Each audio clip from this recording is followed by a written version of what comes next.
열왕기하 4장입니다. 구약성경 565쪽 열왕기하 4장 8절로 17절까지입니다. 구약성경 565쪽 열왕기하 4장 8절로 17절까지 한 절씩 교독합니다. 하루는 엘리사가 수넴에 이르렀더니 거기서 한 귀한 여인이 그를 간권하여 음식을 먹게 하였으므로 엘리사가 그것을 지날 때마다 음식을 먹으러 그리로 들어갔더라.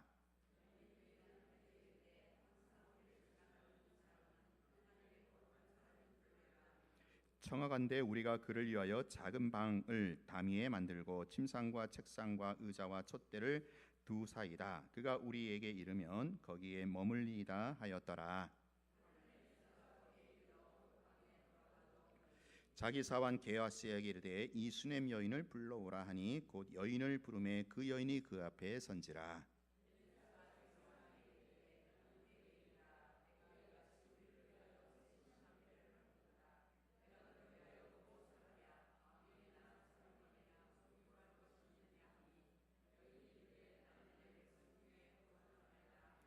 엘리사가 이르되 그러면 그를 위하여 무엇을 하여야 할까 하니 게하시가 대답하되 참으로 이 여인은 아들이 없고 그 남편은 늙었나이다 하니 엘리사가 이르되 한 해가 지나 이때쯤에 내가 아들을 안으리라 하니 여인이 이르되 아니로소이다. 내 주 하나님의 사람이여 당신의 계집종을 속이지 마옵소서 하니라.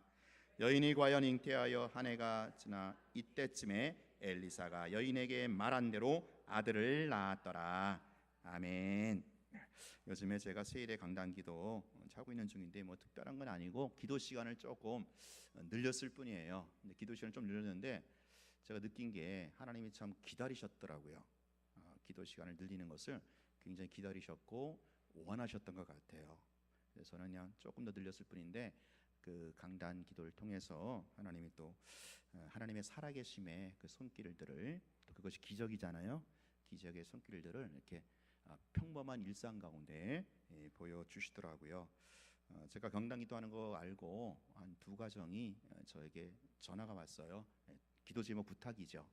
들어보니 참 긴급한 기도 제목이더라고요. 그래서 같이 기도하고 엊그저께 그 기도에 대한 응답을 또 같이 나누기도 했습니다. 그러니까 기도하고 응답받고 이것을 같이 공유할 때 정말 하나님이 살아계시는구나, 살아계신 하나님이 역사를 하시는구나 이렇게 고백하게 되고 그런 것이 하나님의 손길이고 기적이잖아요. 근데 그게 일상을 통해서 일어나니까 참 기쁘고 뭐 이렇게 위로가 되고 보람이 되더라고요. 계속해서 하나님이 우리 일상 가운데 또 저의 목회 현장 가운데 하나님의 그 손길, 그 기적의 역사가 또 은혜의 손길이 나타나기를 바라는 그런 마음으로 또 기도에 임할 것이고요. 또 계속해서 이 기도의 기간에 소위 이제 기적 시리즈를 가지고 계속 말씀을 나누고자 합니다. 지난주에 있었던 사건과 오늘이 이어지는 사건이죠. 오늘은 수넴 여인 이야기인데 이게 이제 그 여인과 그 아들의 구원이라는 어떤 그런 점에서는 그 지난주에 있었던 사건 기억나십니까? 한 과부와 두 아들. 그래서 빈 그릇에 기름이 가득 채워지는 그런 기적의 역사를 우리가 또 나눴는데, 그러니까 그 똑같은 설정이거든요. 여인과 아들, 그렇죠? 그런 가정, 두 가정이 연속해서 설정이 되는데 그런 흐름에 있어서 이제 일치하는 것 같은데 또 등장인물의 어떤 사회적인 배경은 매우 대조가 되고 있어요. 지난주에 살펴본 그 여인의 스토리는 가난한 과부였잖아요. 하루아침에 선지생전 남편이 하루아침에 죽고 빚덩어리 잔뜩 남기고 이제 과부가 됐고 두 아들만 남았잖아요. 그래서 지난주에는 가난한 과부가 주인공이었는데 오늘 본문의 이 수넴 여인은 굉장히 대조적으로 귀부인입니다. 귀한 여인인데 좀 유력한 자고 사회적으로도 또 재정적으로도 굉장히 유력하고 여유가 있었던 그런 여인이었어요. 근데 지난주에는 그 여인은 가난했으나 아들이 있었잖아요. 두 아들 있었죠. 근데 오늘 이 수넴 여인은 큰 부자였는데 아들이 없었던 거예요. 여러분 참 이거 보면서 하나님은 참 공평하신 분이다라는 생각이 들어요. 그렇지 않습니까? 예. 가난했는데 한쪽은 아들이 있어요. 그나마. 또 한쪽은 부자지만 아들이 없어요. 하나님은 그렇게 역사를 하시더라고요. 여러분, 하나님은요 정의로운 분이시고 하나님은 공의로우신 분이셔요. 여러분, 가만히 보면요 하나님 정말 공평하셔요. 우리가 모르기 때문에, 편견 때문에 아이고 하나님은 왜 나만 그래, 우리 가정만 그래, 그게 아니에요. 하나님은요 저 가정에 있는 것 우리 가정에 주시기도 하고, 우리 가정에 없는 것을 또 저 가정에 주시기도 하고. 이게 하나님은 굉장히 공평하셔요. 공평하신 하나님을 볼 줄 아는 눈이 귀한 눈입니다. 그게 하나님의 섭리를 제대로 파악한 거예요. 자, 또한 하나님은요 우리가 지난주에 살펴본 이야기하고 오늘 살펴본 이야기 같은 플롯이잖아요. 엄마와 아들의 관계 속에서 지난주에는 하나님은요 가난한 자를 도우시는 가난한 자의 하나님이심을 보여주는데, 오늘 본문에 보면 이 수넴 여인 부자거든요. 귀한 자거든요. 부자도 하나님이 돌보신다라는 거예요. 편견을 갖지 말자고요. 하나님은 가난한 자의 하나님, 부자는 미워하신다, 그게 아니죠. 그런 게 아니고 하나님은 가난한 자나 부한 자나 하나님은 그들의 필요를 채워주시는 참으로 공평하시고 정의로우신 분이셔요. 여러분, 시편에 보면 하나님은 선하시다, 하나님은 선하시다, 그의 선하심 많이 찬양하죠. 그 선하다는 말이 뭐냐면은 하나님은 공의롭다라는 얘기예요. 하나님은 공의롭고 하나님은 정의롭다. 그게 뭐냐면 하나님은 공평하신 분이다라는 거예요. 여러분, 내가 어떤 상황에 처했을지라도 하나님 당신은 선하신 분입니다. 당신은 공의로운 분이십니다. 이걸 선포하는 게 그게 믿음이에요. 하나님의 공의, 하나님의 정의로움, 하나님의 공평하심을 선포하는 게 바로 믿음이라는 거예요. 오늘 본문을 통해서 지난주 사건과 오늘 사건을 통해서 하나님께서 그렇게 딱 보여주고 그렇게 설정해 놓고 오늘 본문에 들어가도록 하겠습니다. 자, 오늘 본문에 보면 8절에 보면 일단은 이제 엘리사가 수넴이라는 곳에 들어가면서 시작이 되죠. 거기서 이제 한 귀한 여인을 만나게 되는데, 엘리사의 사역 초기에는 엘리사가 주로 왕이나 귀족들을 그렇게 상대를 했던 것 같아요. 그래서 그 왕이나 귀족들이 자주 살고 있는 그 갈멜산이라든가 이스라엘 곳에 자주 이렇게 출입을 했었는데, 바로 이 수넴이라는 곳이 어떤 곳이냐면은 그 갈멜산과 이스라엘 그 중앙에 있는 길목에 있는 그곳이 바로 수넴이라는 곳입니다. 이 수넴에 들어가서 여인을 만나죠. 그래서 이 여인이 수넴 여인인데, 그 수넴 여인은 이름이 아니고 뭐예요? 그 수넴이라는 게 지명이라는 거죠. 마치 우리가 여자들 옛날에 시골에서 그러잖아요. 여주댁, 뭐 안동댁, 경주댁 그러는 것처럼 수넴 여인은 수넴 여인 지명입니다. 자, 거기에 이제 들어갔는데 거기서 한 귀한 여인을 만나게 되죠. 이 여인이 엘리사를 어떻게 합니까? 강권하여 음식을 먹게 해요. 여기서 강권이란 말은, 강권은 우리가 알잖아요. 근데 이 강권이 아니고 니은의 간권. 이 간권이 뭔가?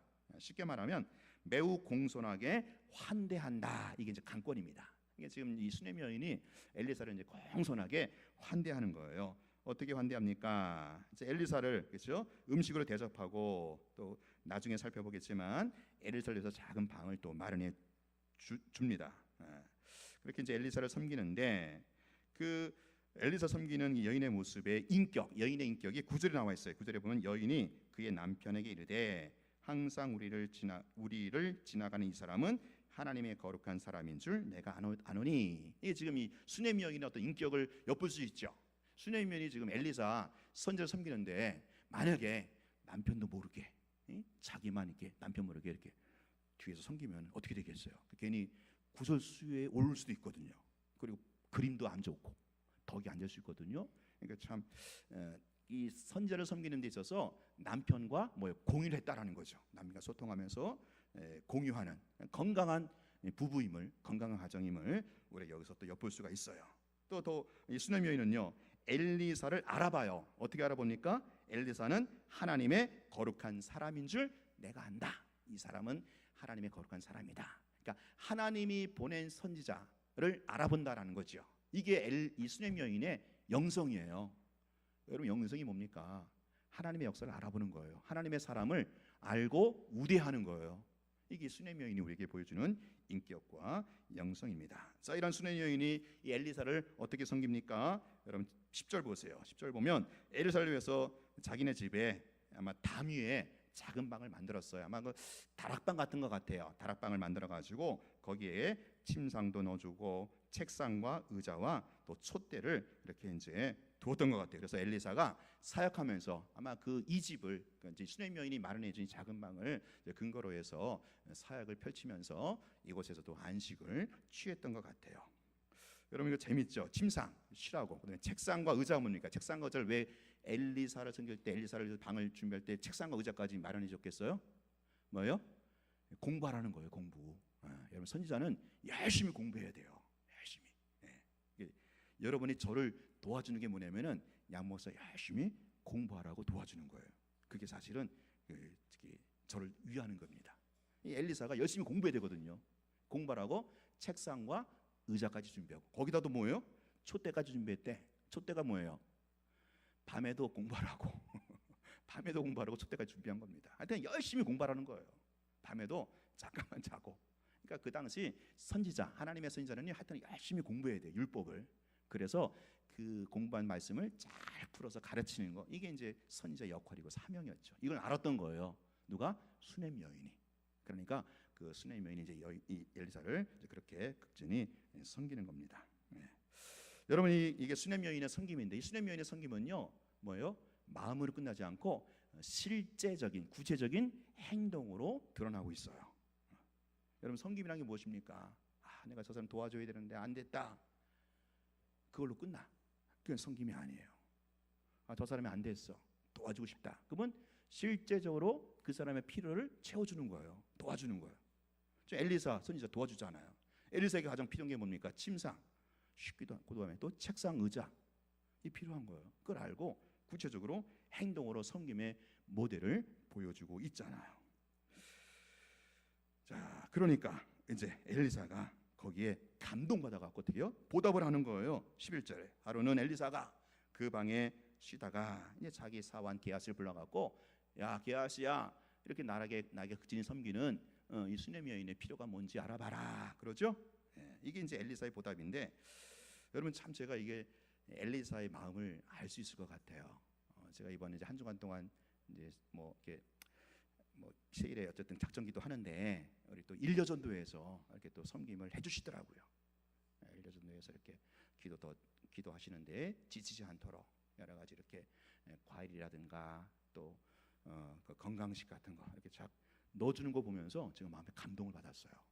그게 어떤 그 가치, 물질의 가치를 떠나서 그 섬김이 아름답잖아요. 그 섬김이 굉장히 흐뭇하더라고요. 그래가지고 제가 나온 반응이 뭔지 아세요? 그렇게 섬김을 해준 손길을 위해서 기도를 한 번 더 보태게 하더라고요. 이 엘리사가 똑같아요. 지금 엘리사가 이렇게 성령 받으니까 감동받아갖고 게하시 불러갖고, 게하시야, 야 지금 나를 이렇게 섬기는 이 여인의 필요가 뭐냐?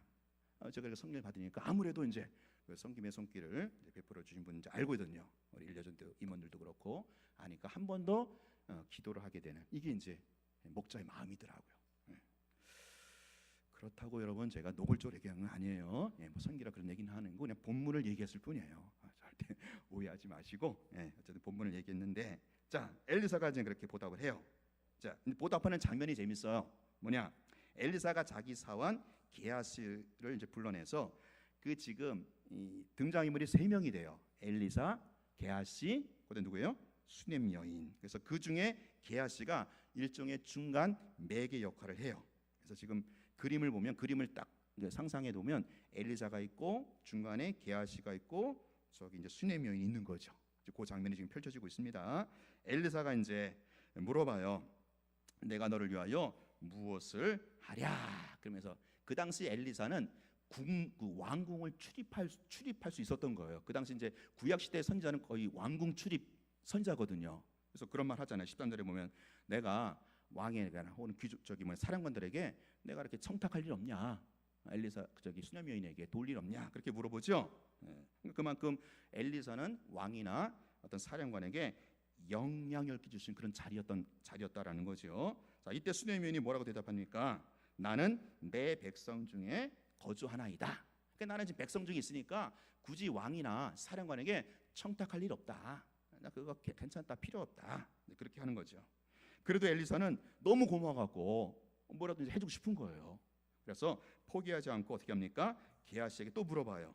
중간에 게하시한테, 야 게하시야, 내가 저 여인을 위해서 무엇을 하여야 할까? 그랬더니 이때 이제 게하시가 이제 수넴 여인의 필요를 알아채고 그 얘기를 하죠.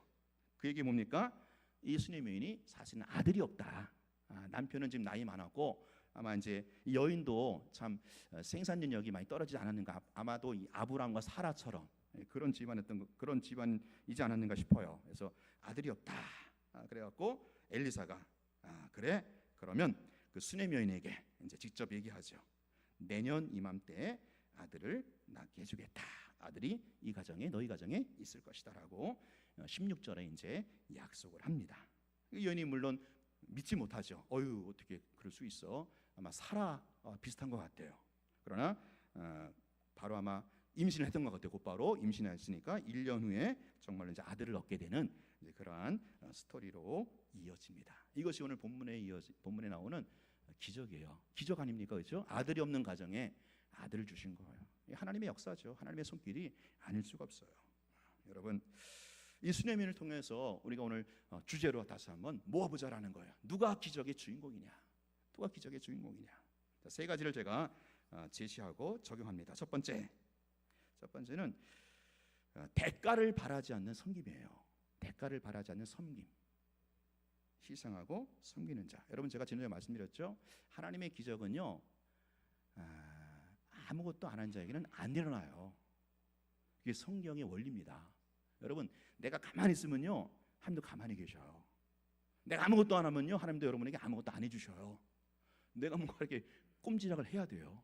내가 움직여야 돼요. 내가 헌신하고 내가 섬겨야 돼요. 그것이 바로 하나님의 기적의 손길을 가져오기에는 단초가 되더라고요.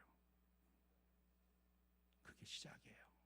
내가 희생하고 내가 헌신하는데, 자, 여기서 중요한 거는 지금 그 수넴 여인의 헌신에 대해서 지금 엘리사가 그래 뭐로 갚아줄까 묻잖아요. 근데 이 여인이 뭐라 그래요? 괜찮다. 나는 뭐 왕이나 사령관에게 청탁할 일도 없고 난 지금 여기로 만족한다. 족하다. 난 백성 중에 있다. 그 얘기하는 거죠. 그럼 무엇을 말합니까?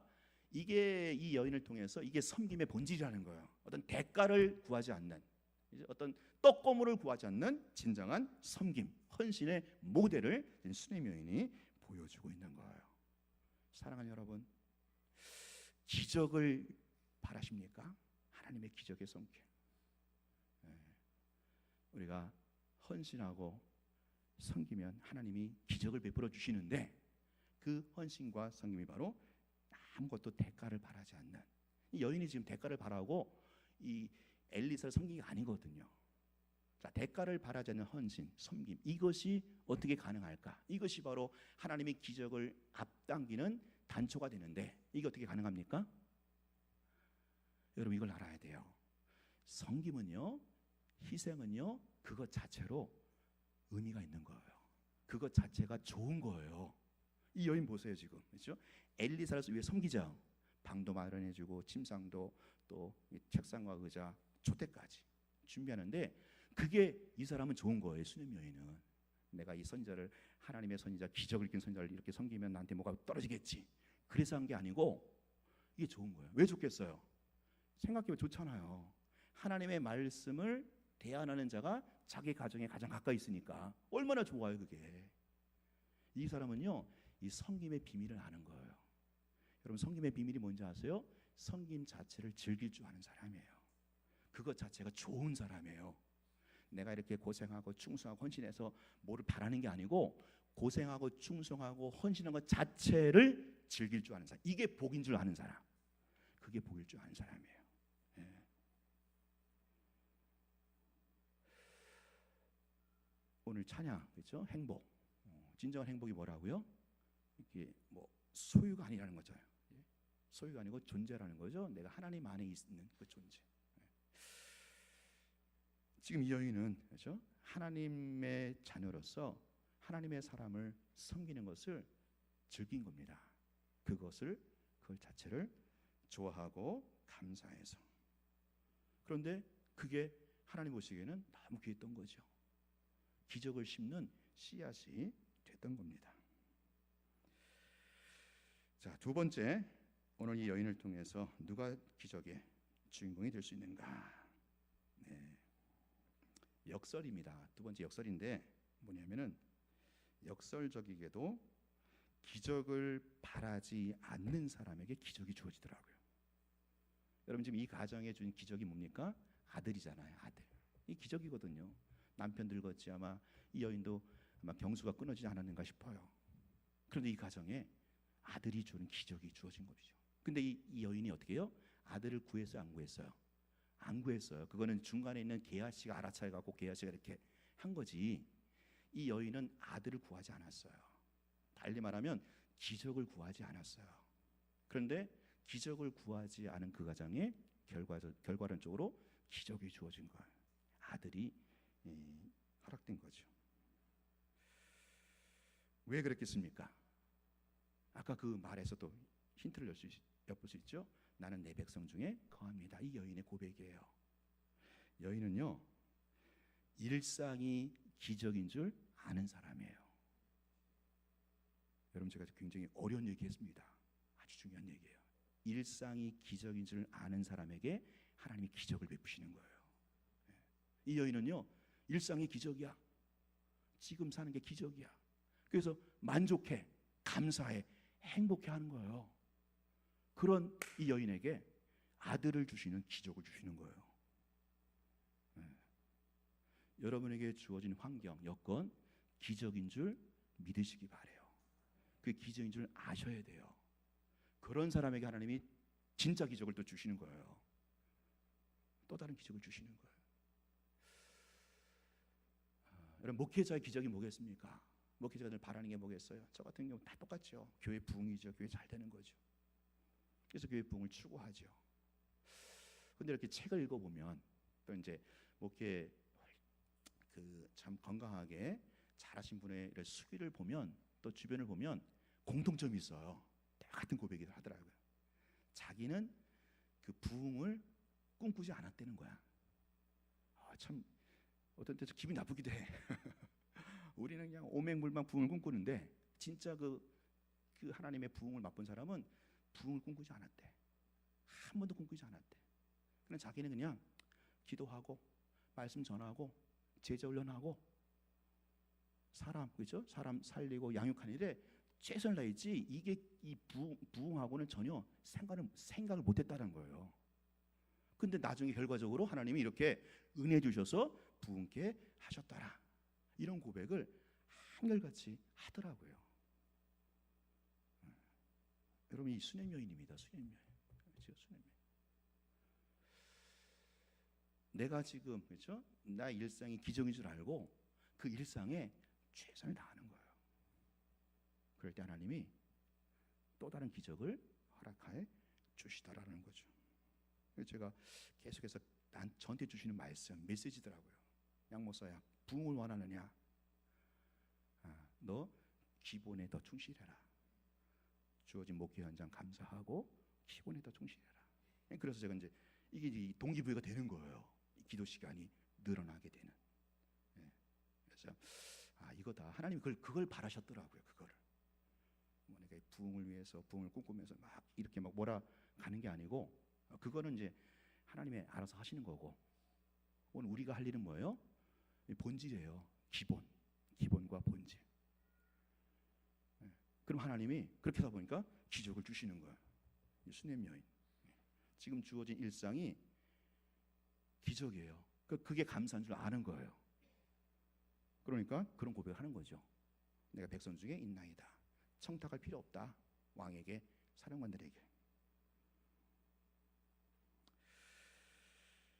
마지막 세 번째입니다. 오늘 이제 본문 보면 그 열왕기 사가가 굉장히 중요한 문학적 문학적 플롯을 사용하고 있어요. 뭐냐면은 12절 보세요. 12절 보면 이제 엘리사가 부르죠. 자기 게하시를 부르고 그래서 게하시가 오니까 이제 그 여인이 또 나오잖아요. 그래서 그 여인이 그 앞에 선지라. 그러네. 선지라. 자, 그러니까 지금 그림이 엘리사, 게하시, 수냄 여인. 수냄 여인이 저기 서 있어요. 근데 여기 보면은 요거하고 17절 보세요. 15절. 이르되 다시 부르라 하매 부르매 여인이 이문에 서니라. 똑같은 섰다. 이게 지금 여인이 서 있거든요. 근데 그 서 있는 위치가 지금 달라요. 어떻게 다르냐? 첫 번째 서 있을 때는 저기 먼 발치에 서 있는 거, 먼 발치.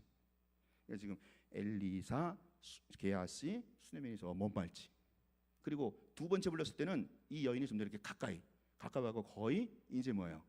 이게 중간에 게하시가 이렇게 나가고 엘리사와 그 수네명 여인이 거의 1대1로 대면하는 그 그림이에요. 지금 그 그림을 지금 이 열왕기 사가가 이제 보여주고 싶은 거예요. 그 그림을 통해서 하고 싶은 얘기가 있다라는 거죠. 무슨 얘기예요?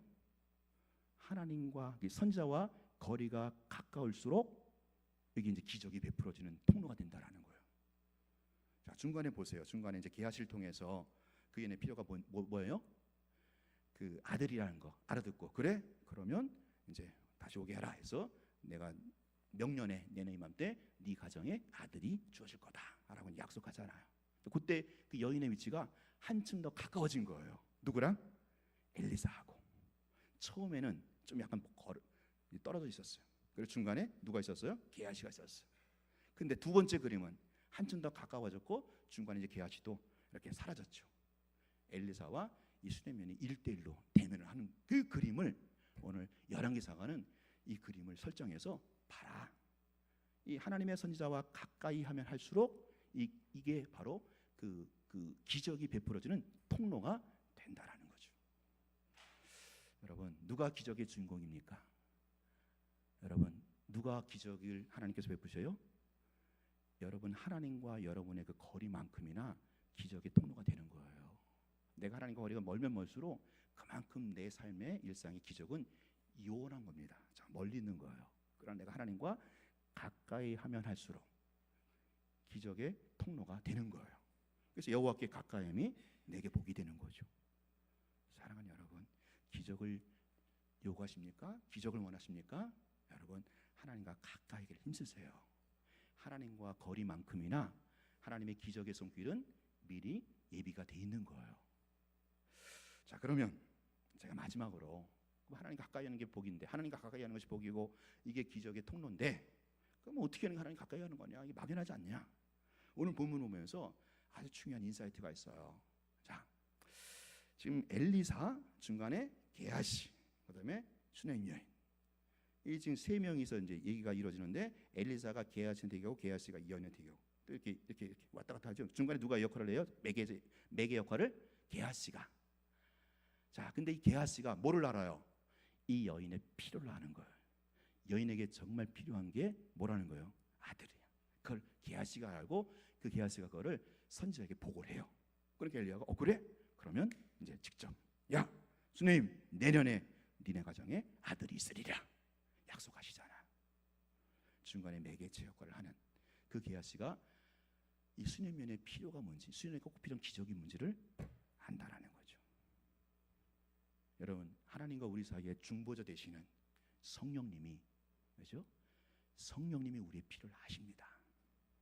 정말 우리에게 필요한 게 뭔지 아셔요. 그래서 로마서 8장 26절에 보면 우리 안에 계신 성령님이 우리가 마땅히 빌 바를 알지 못하지만, 그러니까 우리에게 있는 기적이 잘 몰라. 그러나 성령님은 아시는 거예요.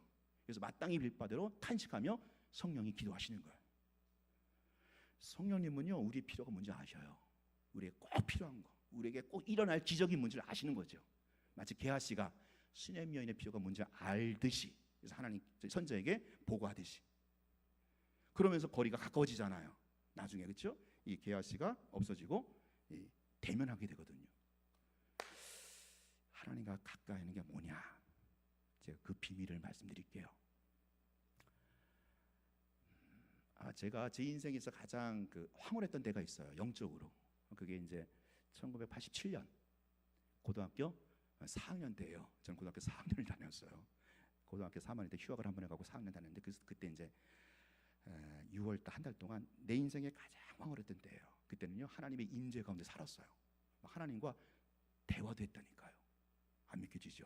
막 하나님을 실제 막 느낀 거예요. 한 달 동안에. 근데 그때 제 상태가 어땠느냐? 기도를 하면 처음엔 기도가 잘 안 돼요.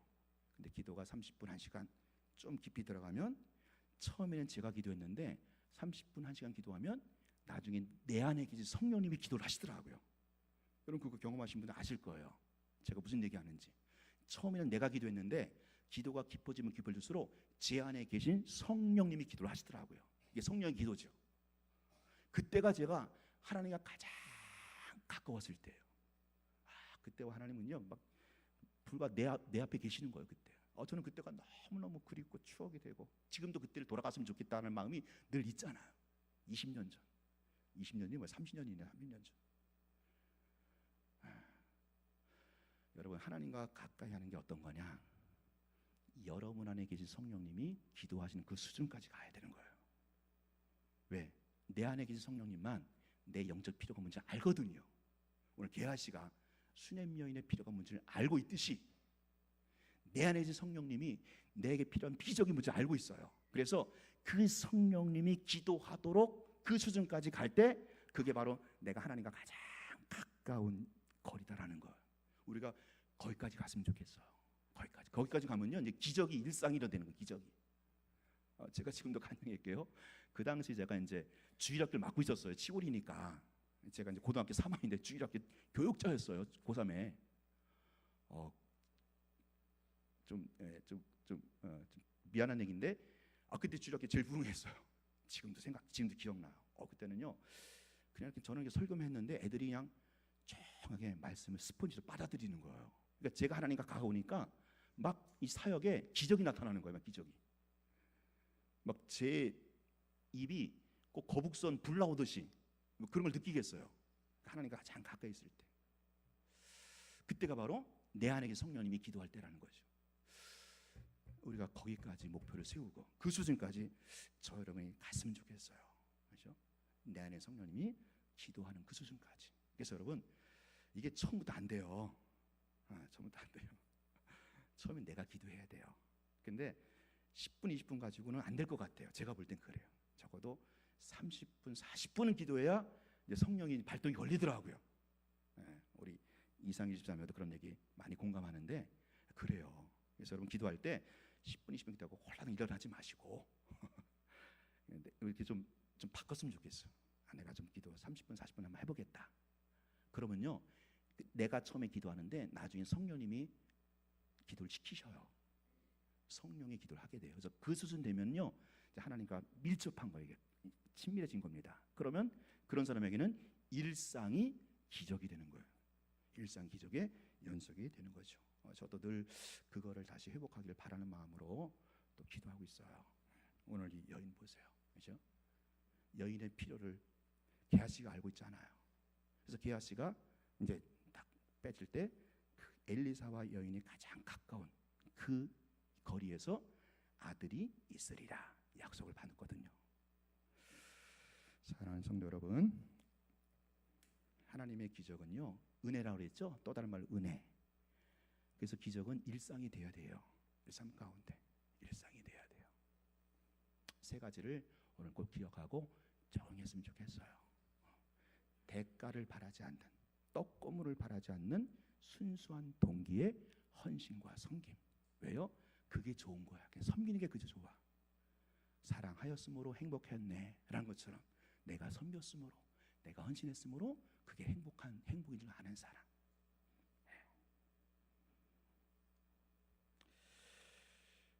두 번째, 일상이 기적인 줄 알고 일상에 최선을 다할 때 하나님이 또 기적을 베풀어 주셔요. 여러분 하나님과 더 가까이 가시기 바랍니다.